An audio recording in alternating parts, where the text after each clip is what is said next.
So hello friends, welcome to my channel, welcome to my new video.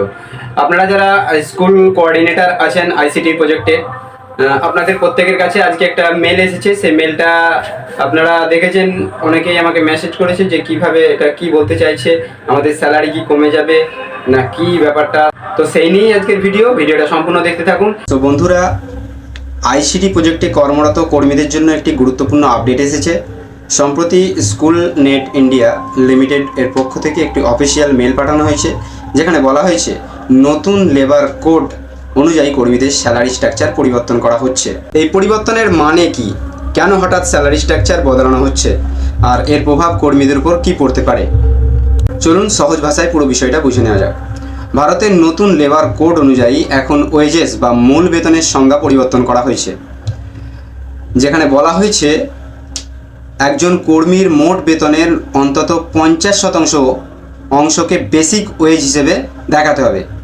আগে অনেক ক্ষেত্রে basic salary কম রেখে বিভিন্ন অ্যালায়েন্স বেশি দেখানো হতো, কিন্তু এখন সেই অ্যালায়েন্সের কিছু অংশ ওয়েজেস হিসেবে ধরা হবে।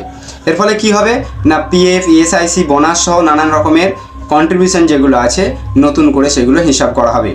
মানে পিএফের জন্য বেশি টাকা কাটতে পারে, ফলে কর্মীদের হাতে পাওয়া মাসিক যে নেট টেক হোম স্যালারি বা এনটিএইচ কিছুটা কমে যেতে পারে। তবে কোম্পানির দাবি, এতে কি হবে না, ভবিষ্যতের PF balance, social security benefit এবং অন্যান্য দীর্ঘমেয়াদী সুবিধাগুলো বাড়বে। মেলে আরও বলা হয়েছে এর পরিবর্তন সম্পূর্ণভাবে সরকারি লেবার কোড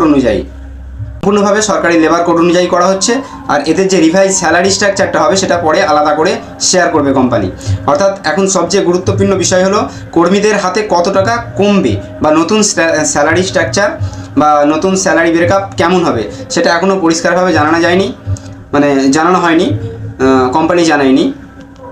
তাই অনেক কর্মীদের মধ্যে এই স্বাভাবিক প্রশ্নটা তৈরি হয়েছে, টেক হোম স্যালারি কতটা কমবে, পিএফ কতটা বাড়বে, এর ভবিষ্যৎ নিয়ে যখন আপনাদের কাছে কোনো মেল আসবে, আমার কাছেও যদি কোনো মেল আসে আমি আপনাদেরকে জানাবো।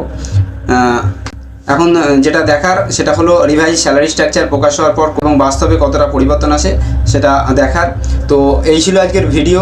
এখানে যে মেসেজটা বা মেলটা এসেছে স্কুল নেট ইন্ডিয়া কোম্পানি থেকে, সেটাই আজকে ভালোভাবে আমি একটু বললাম। এটাই তার মানে, এবং অনেকেই আমাকে মেসেজ করছিলেন, সেই জন্যই এই ভিডিওটা তৈরি করলাম। তো ভিডিওটি ভালো লাগলে লাইক, শেয়ার এবং ফলো করে সাবস্ক্রাইব করে আমার পাশে থাকবেন। Thank you. দেখা হবে নতুন কোনো ভিডিওতে।